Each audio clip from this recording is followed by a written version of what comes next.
conference?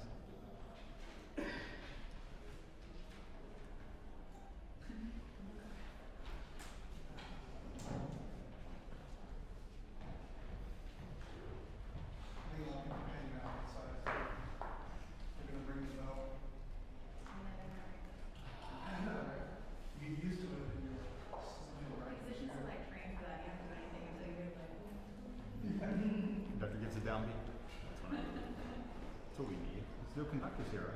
There's got to be a couple. Well, there's got to be. This many egos in one school.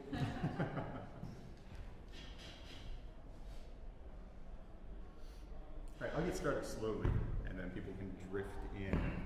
I'm Mike Clayville. I'm the social media director and the trombonist with Alarmable Sound.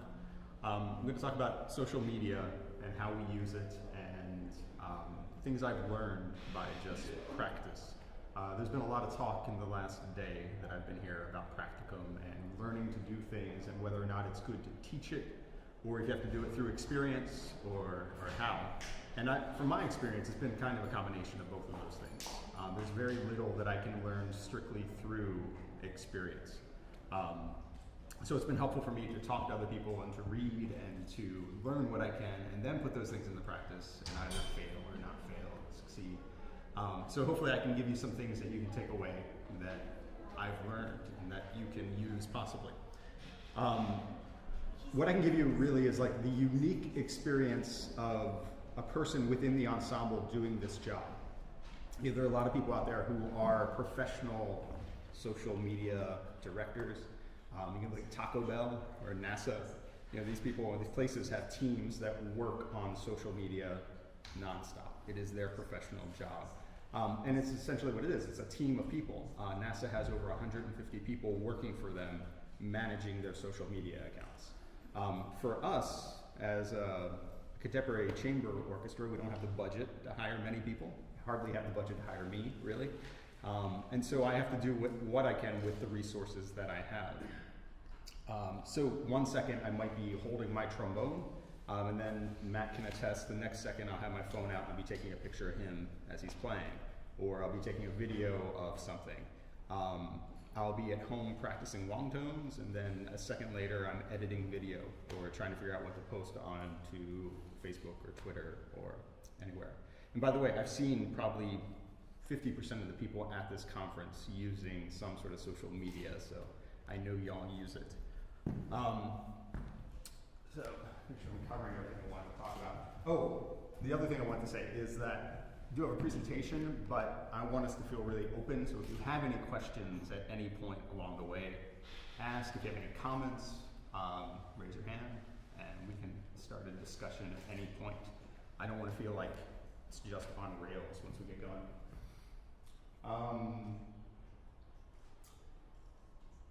You know, another thing that hit me as we were doing this, or having the conference, was Matt made a comment last night about his oh shit moment where he realized you know, what it was about contemporary music, or that contemporary music really drew him in. I said he was playing the Ligeti Piano Concerto, and I'm pretty sure I was on that concert as well. I think I was playing that. And that's the type of thing, the type of story that I'm trying to get across when I'm doing the social media. And can't do it all the time, but for the most part, I'm trying to look for these personal connections, these things that really tell a story about Alarmable Sound as individuals, and tell a story about Alarmable Sound in not just a context of we play concerts, which is a tendency that we find. So that brings up my first point, that social media is really about the audience. It's not about us, which is kind of a disconnect from when we're performing. But when we're performing, we have this, I was mentioning it to somebody earlier today, it's this paradox of we're there because of the audience, but the last thing that we want to give a shit about is the audience. You know, if we're worried about what the audience thinks about what we're doing, we're going to screw up, or we're not going to communicate effectively. We're going to be obscured in our presentation. Social media, on the other hand, you have to take it into account. If you don't care about who you're trying to connect with, then you've lost the game. You essentially are going to not have an audience. So first and foremost, I always try to keep in mind, you know, those people, the people with the glasses on.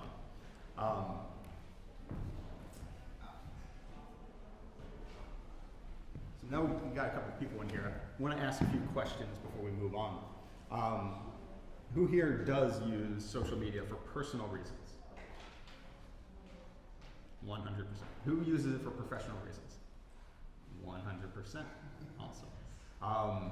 Who here thinks that they are really savvy with social media? Just curiosity. Matt Rocks. Okay. And then we're going to go through the networks real fast. This is mostly for my curiosity. It could be useful to you as well. Who uses Facebook? Who uses Twitter? Who uses Google Plus? Who uses Reddit? Who uses Elo? Okay. Instagram. Oh yeah, I missed Instagram. Who uses Instagram? I knew the numbers go back up. Okay. Okay. So going back to this, we're concerned with our audience. We want to make sure that we're presenting things to them, that we're not talking about ourselves incessantly, nonstop. And if I go through Twitter feeds, I'm sorry, I don't know if you're in the room right now, but I know there are some people that I know who are on Twitter who every single tweet is, come to my next show. Here's my next show. This is what I'm doing. Come to my next show. I don't follow those people. I'm sorry. I don't want to see it all the time. You really need to put in some content that is about you in some way. You can make it about you or not about you, or it could be about your concerns, or it could be about something in the world that you have a vague interest in. You could have a conversation with somebody else. You could, a variety of ways of posting things that aren't come to my next show. So that's A number one, the audience. Imagine having a conversation with that person. You're talking to somebody and all they talk about is themselves. You're gonna stop having conversations with that person eventually. So that's your persona on the internet. You want to be conscious of that. You want to have a very deep perspective. So let's talk about us then. How do we want to come across? Me personally, and this is something that came up in the education session that we were just in, or I was just in, talking about branding. And that word branding, it's got a lot of baggage applied to it. Branding can come across as something that's contrived. You create a brand for something and you're creating an image for it. It doesn't necessarily have to be that way. For Alarm Will Sound, I'm trying to create a brand, not really create, but bring across the image of a brand that includes things like, I'm over here, family. Alarm Will Sound is first and foremost, in my mind, a family.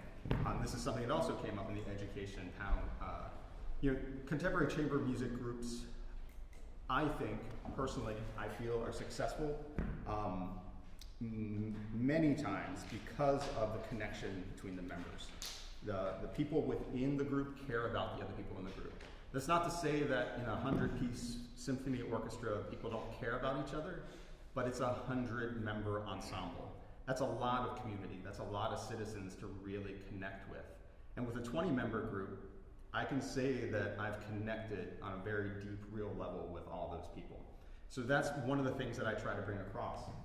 And I post images and I put up stuff that tries to show us like genuinely being that way. This is at a recording session with Steve Reich.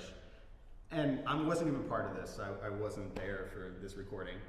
That's part of Alarm Will Sound that does make us special, is that other contemporary ensembles will use subsets from the group. We generally do everything as all 20 members of us.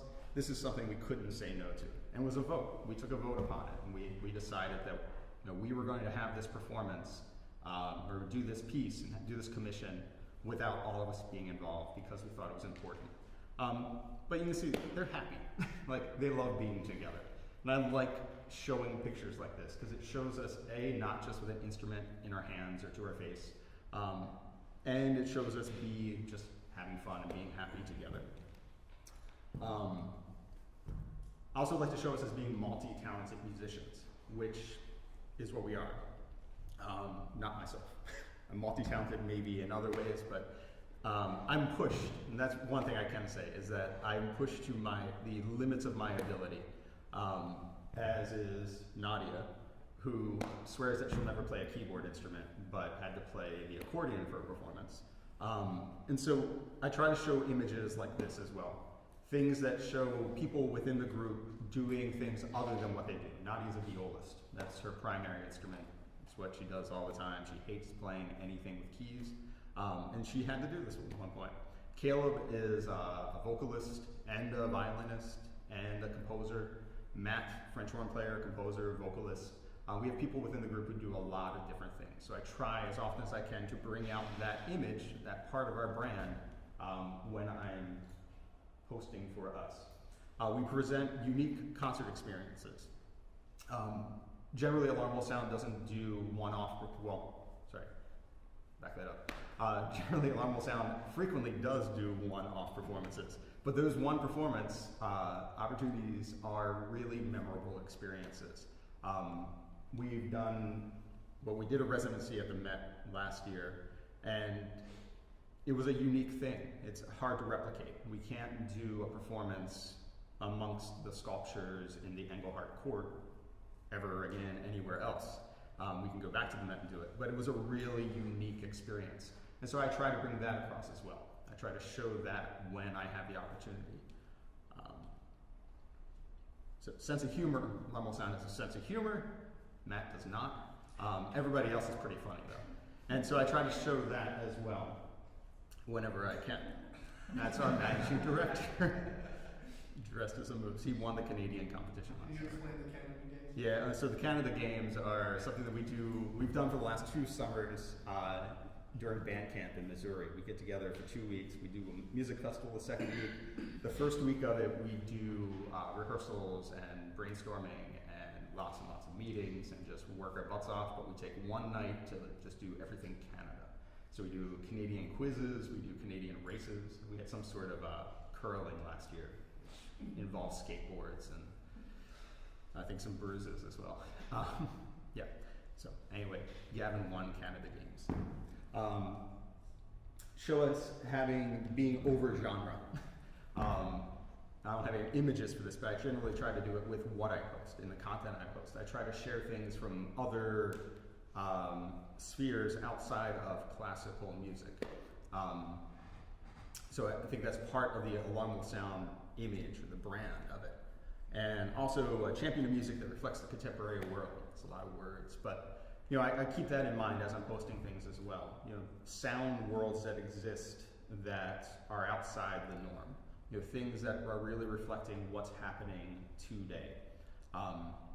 So these are all things that I keep in mind for Alarm Will Sound, and what I encourage everybody else to do is to come up with a list of what differentiates you from anybody else.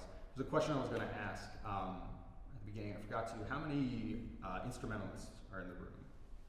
Okay, and how many play in ensembles? Okay, and how many composers? So I'm going to consider the composers individuals. I'm going to consider the instrumentalists if you're in ensembles. Well, if you're a soloist, then you're an individual as well. If you're in an ensemble, then you're part of a group. So the group mentality, you really have to figure out what differentiates you as an ensemble. There are plenty, and I'll have a slide later on about this, but there are plenty of new music groups out there, right? A lot of them. What differentiates each of them? That's the question to ask yourself. There's plenty of groups that play new music. There are plenty of groups that play really well, virtuosic. There are lots of those groups. There are plenty of groups that have crazy instrumentation. There's a lot of PRO groups now. There are a lot of them. There are plenty of groups that, do other things. You need to figure out what is particular to your group. And as an individual, that's a lifelong experience, searching for your own individuality and trying to figure out who you are. I'll lead you to that. So, talk about our use of social media. And by the way, I'm going to reiterate for people who came in late, if you have any questions or comments along the way, just stop me at any point. Make sure I didn't miss anything.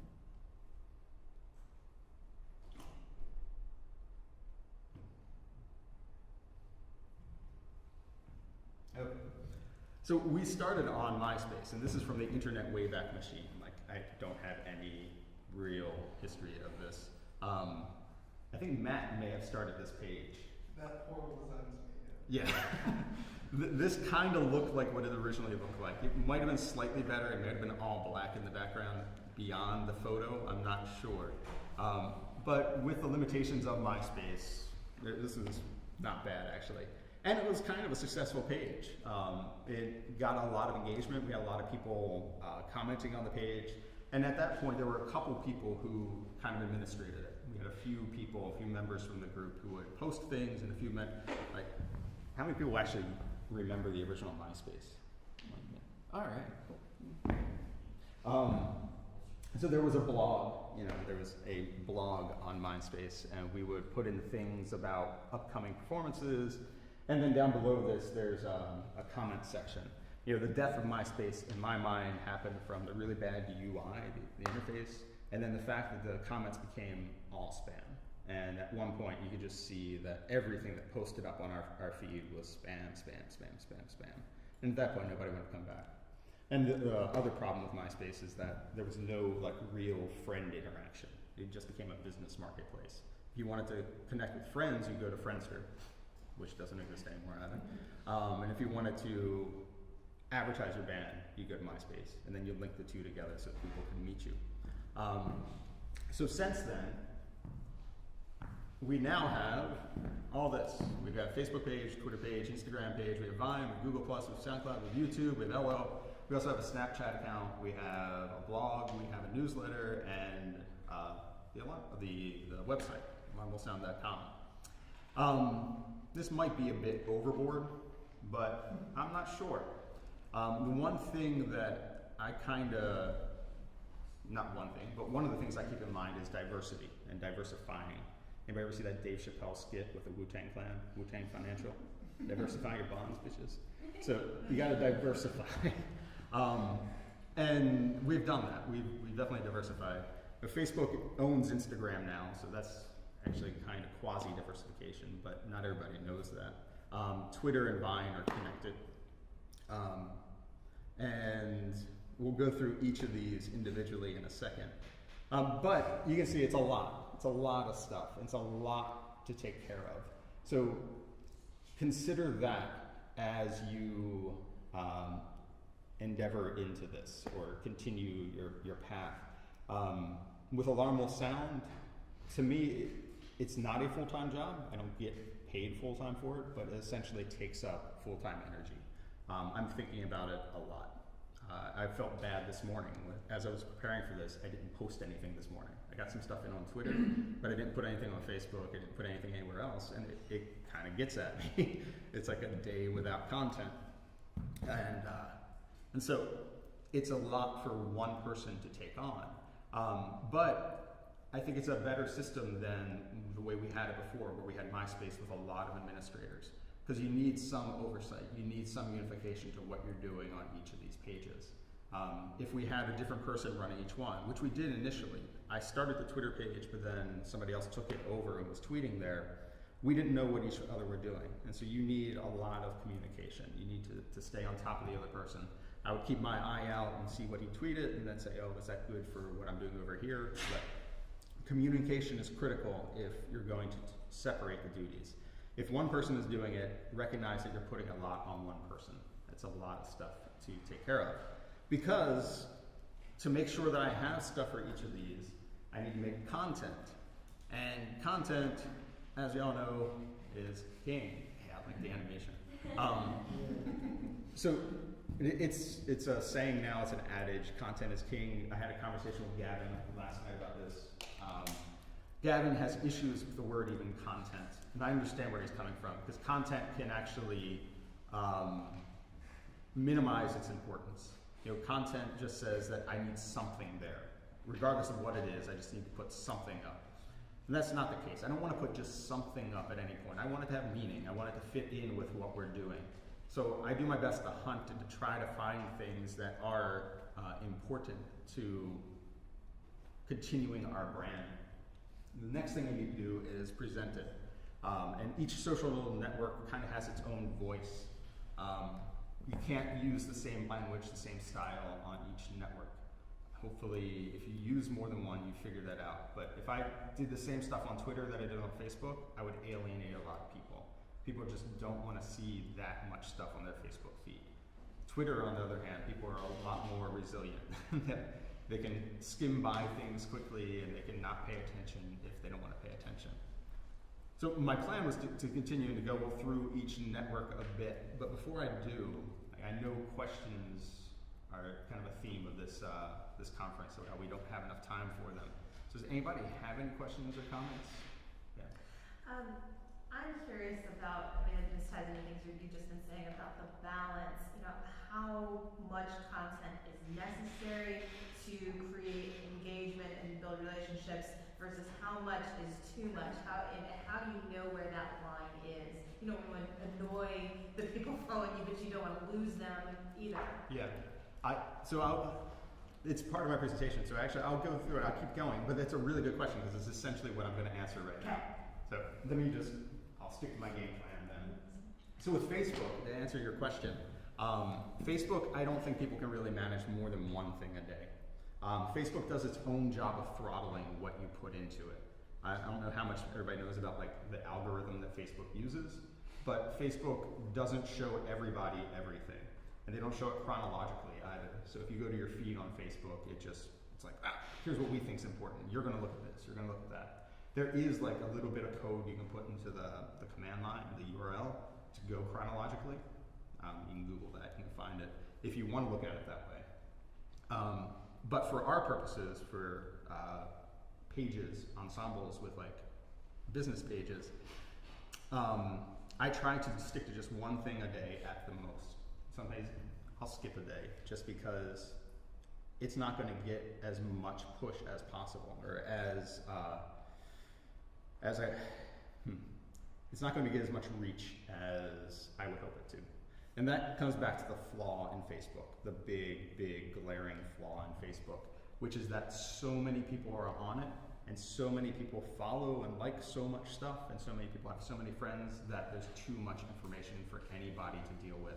And that's their algorithm. They try to deal with it for you, and they then leave it up to the pages to deal with it by paying them money.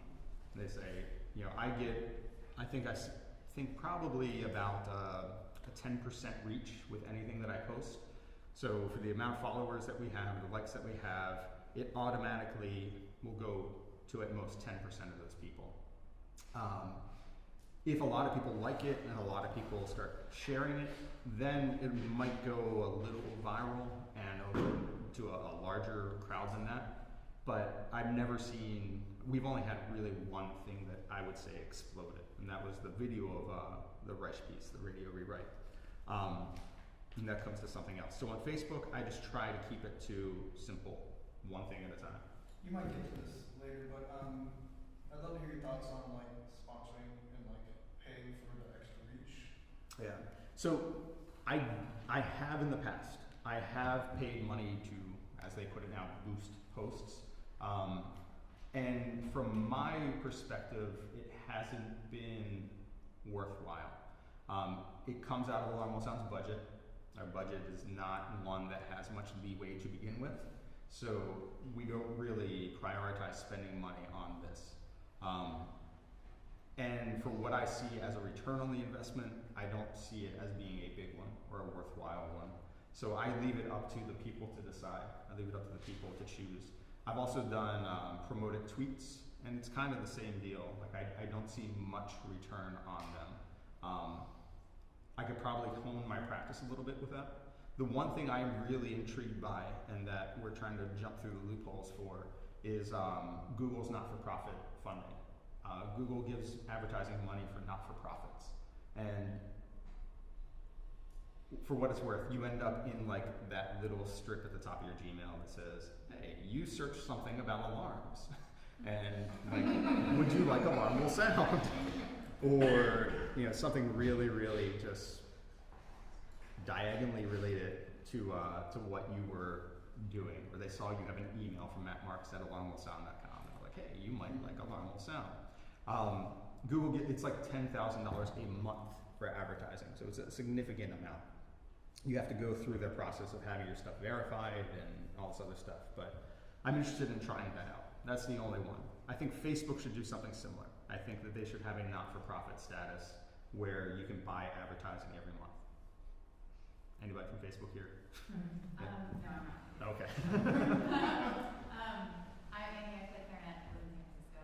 I used to write social media for the San Francisco Symphony in my old job there, and they were super concerned with numbers, just like straight up numbers. That was like what we were told by like way far above. Actually, interestingly, our social media was in the PR department, not the marketing department, where it usually is in most major arts organizations. So it was, at the time I was there, a little bit more about like conversations and engagement, but then it was like, oh, numbers, like we want numbers. So I was wondering how concerned you are with that. I don't give a shit. Okay. Because, so with Facebook, that's another issue with, it's another issue with Facebook. I do watch the numbers, and I'm going to get to like analytics in a bit if anybody cares. But I watch the numbers for how the posts do. So that'll tell me like, you know, people love Reich. It's across the board. They like Steve Reich. So anything I post with Steve Reich, I see the numbers just skyrocket. It's like, oh, well, okay, maybe I'll try to do more of this if I can. People like images, and that's something about Facebook that does really well. It ranks high in their algorithm. Images go up high. They're really focusing on video. Just last night they rolled out something where you put playlists into your videos. New York Phil, if you look at their page, it's almost all video for the past 4 months, just almost completely video. So I watch numbers in that respect, where I try to see how my posts are doing. In regards to likes on Facebook, I've given up with numbers. You know, half the likes are from accounts that I swear do not exist. They're from, you know, Middle East, they're from Southern Asia, they're from places where people are just creating accounts. What it ends up doing is it boosts your numbers, and then your numbers, that 10% of people that you reach, is then 10% out of what? You know, it's non-existent people. Would that maybe skew your reach in a weird, so? Yes. Yeah, so it's really upsetting. That's why, another reason why I don't pay for Facebook. Because if I'm reaching more people, am I reaching real people or am I not reaching real people? I've also noticed that on Facebook, if you post multiple images at one time, it will also reach fewer people than just posting an individual photo at a time. Yes. Yep. Yeah, I mean, I feel like there's all these kind of like artificial things you can do.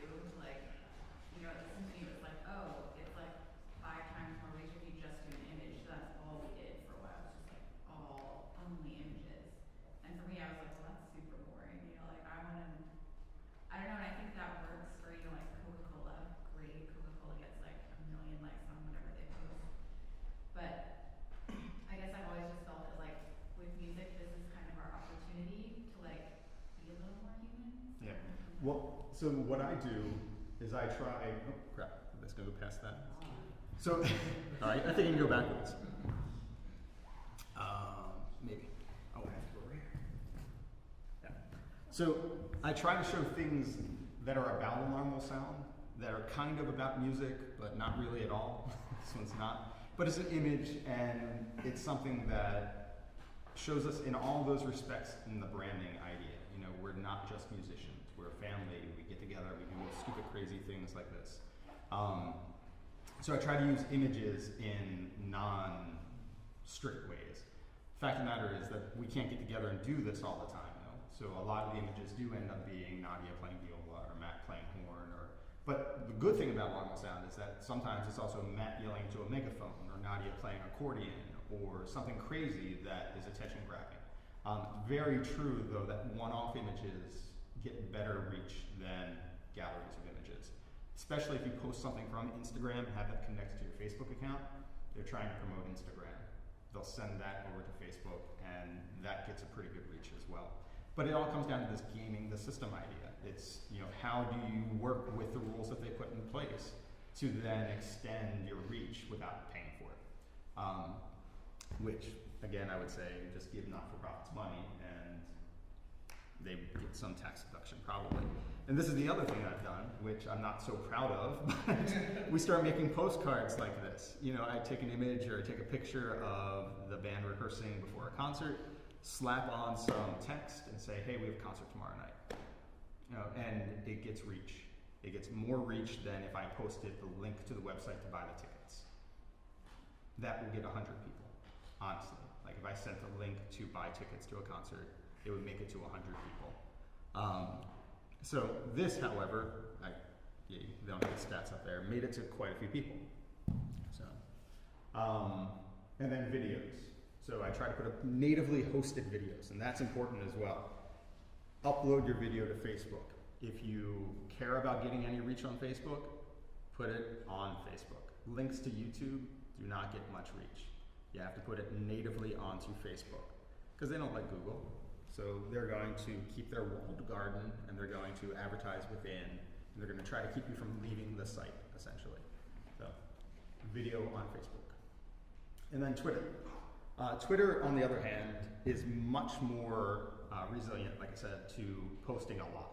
So I'll post more frequently on Twitter. Again, not all about what we're doing, not all about the concerts that we have coming up. I try to mix it up. But the other thing that's great about Twitter is that there's real conversation and real engagement. Whereas on Facebook, you might get, yay, or I really like that, or something, or every once in a while, maybe a question or something. On Twitter, you can actually find conversation. You can make conversation, you can ask questions. If you've already connected with people, hopefully they'll answer. Or, you just butt in, step into something else that you see going on. If they don't want to reply, if somebody doesn't want to reply, they just won't reply. It really takes like a shotgun thick skin technique where it's one of those social media things I read at one point, everything that you learned in kindergarten is wrong, wait your turn. On Twitter, you don't have to wait your turn. You just butt in, say what it is you want to say, and see if people react. So, just a quick example. Michael Cooper tweeted something about them taking the alarms out of the subway system. So I said that we were going to rename ourselves Please Swipe Again at This Turnstile. And it got a reasonably good, for us, reach. And then, pictures of things. So again, John Cage dancing on the table is something that's obliquely related to Alarm Will Sound. It shows a contemporary modernist type of person doing something crazy, doing something that's outside the box. I noticed you had a dot before your hat. What is that for? Oh, yes, the dot before your at. If you don't know, if you only put an @ sign, if you start your tweet with an @ sign, it's only going to go to the people who follow you and the person that you're tweeting to. So putting a dot in front of it makes it completely public. It makes it accessible to anybody on Twitter who looks for it. Otherwise, it only goes to that particular person that is at the beginning of the tweet. And I found this, I try to credit everything that I do. So I found this on Reddit, and so I put from Reddit. I don't want to take credit for taking a picture of John Cage. We're kind of going size-wise as well. The numbers now, the Pew Trust has said that I think 78% or so of online adults use Facebook, compared to, by their numbers, they say 28% use Twitter.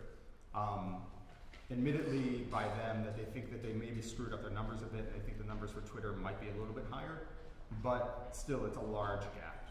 With 78% of people using Facebook, 28% using Twitter, 26 to 28%, I think, use Instagram. So Instagram is a large network. I don't find it so social, though. It's really personal. It's a place where you can really show the inside day-to-day activities of whatever you're doing. So I find it really useful with that. The problem with Alarm Will Sound, or using this for Alarm Will Sound, is that we only get together once a month or so. So that means we have content for Instagram about once a month. I'm going to try to go a little quickly because we're probably getting low on time. Here's Matt giving the sideways look to Jason. This watch hooked up to his trumpet. And the crowd from a concert in Poland. And then Vine. Vine, like I said, is hooked up to Twitter. Vine, if you don't know, is 7-second videos, 7-second videos that loop over and over and over and over and over again, incessantly. You can be really creative with Vine. within rules you can find creativity, and so within their constrictions, their restrictions, you can really make something interesting. But I don't really think of it much as a social network. I think of it more as a repository for video for Twitter. That's kind of how I use Vine. This is going to be loud, possibly. Do we have sound even? I don't know. This is Nico Muley squealing like probably no sound. Yeah, it's over here. I didn't hook it up to sound. He's squealing like a banshee. He was imitating a baby at a bar. The baby was there at midnight, which was weird in and of itself. So anyway, that's one of the good Vines that we've done. I love Reddit. I think Reddit is probably the best social network. It's a way of really having conversation, really touching on deeper subjects. How many people know Reddit? I know I had like 3 people say that they used Reddit or so. Reddit is touchy because it's really self-conscious or really conscious of self-promotion. You don't go on Reddit and say, I have a concert coming up. You don't go on Reddit and say, buy my CD. You don't go on Reddit and self-promote overtly. But Reddit is a way to start establishing a conversation with people. So I've used it in the past to put stuff in the subreddits for classical music and contemporary music, and even some of the cities that we go to, so St. Louis and Columbia, Missouri, I'll post things there, but always with an offering of something. I never say, like, go to our concert, and that's it. I always say, like, hey, here's a video of us playing.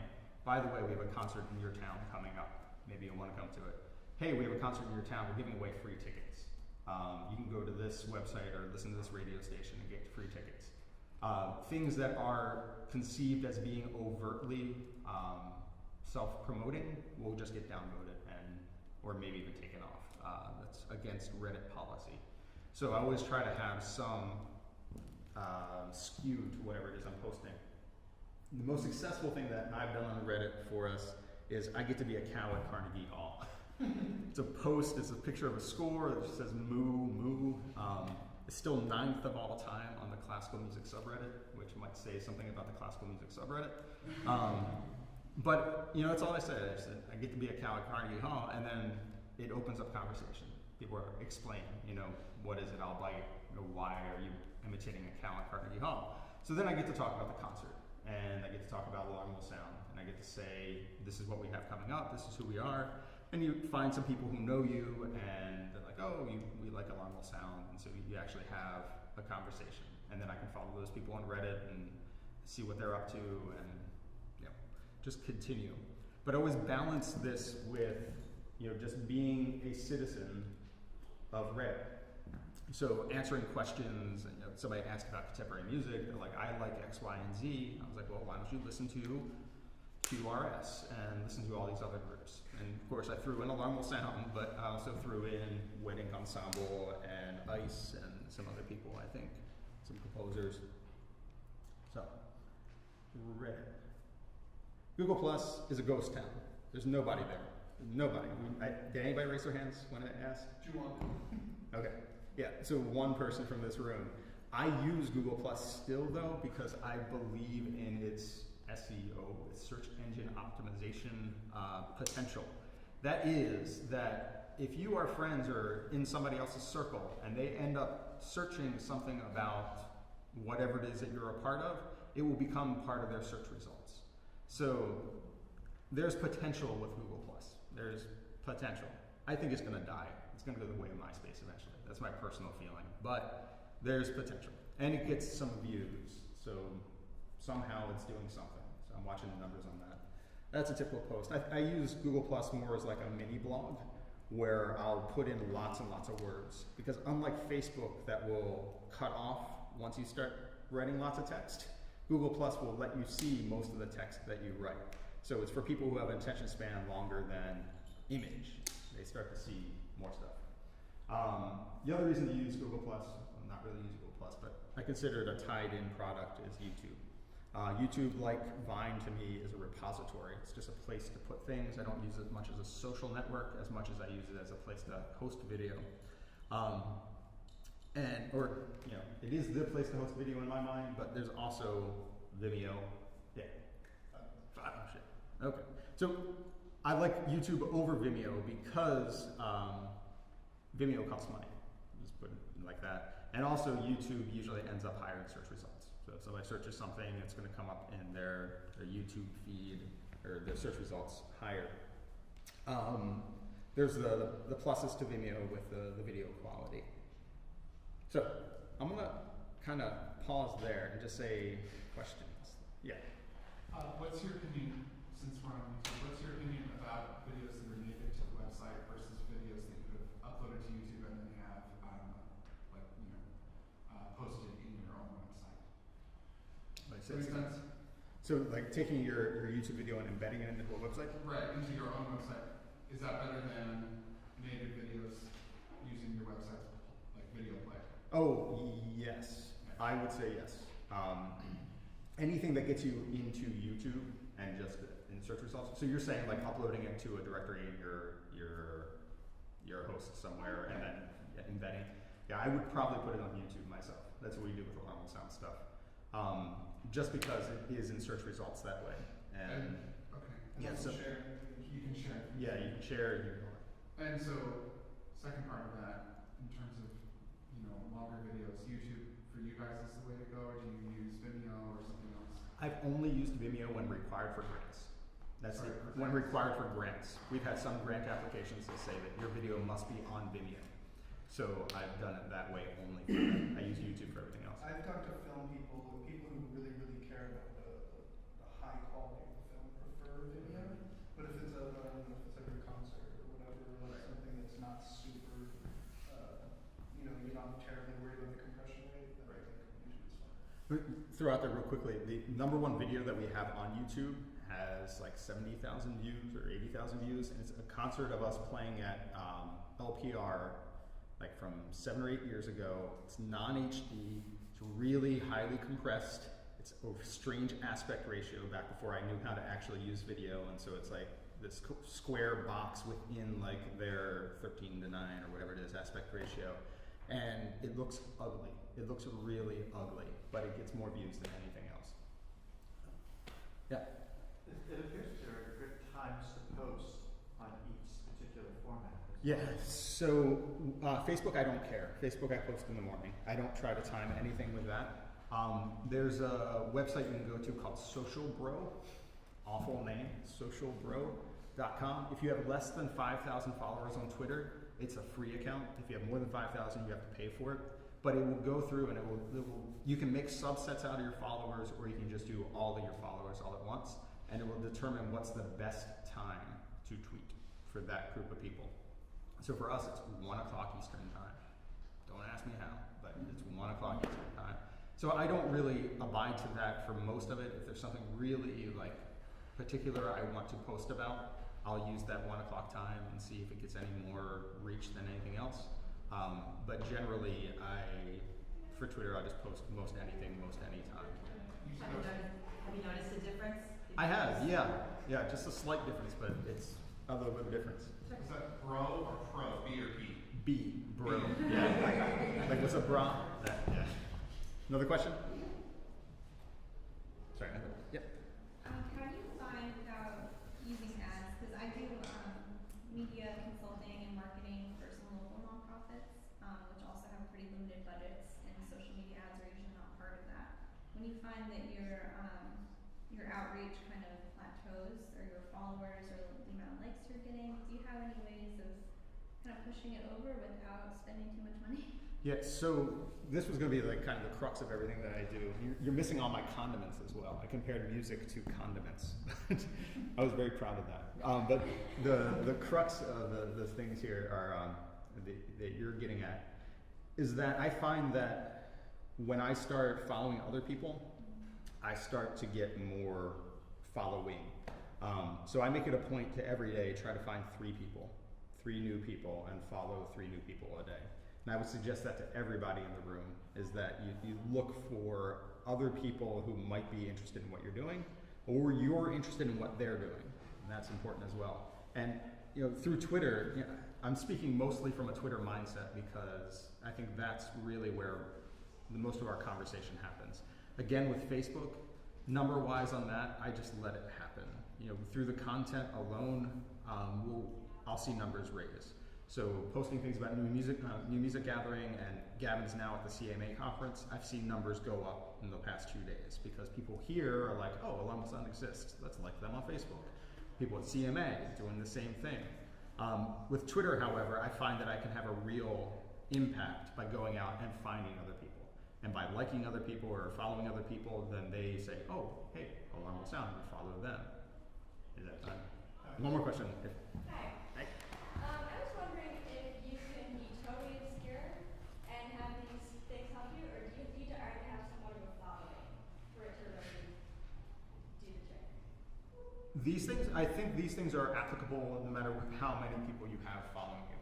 I think that these will help build the numbers regardless of the size of your following. If you really get out there and you post engaging stuff, then people will start to notice and they'll start to take care of that. Let's say that also this is a different from like the real world scenario where you also have to prove yourself in the real world. So social media is just one aspect. You also have to be going out and playing concerts and doing all that other stuff as well. And that's another really, really strong way to build numbers. Thank you. Thank you.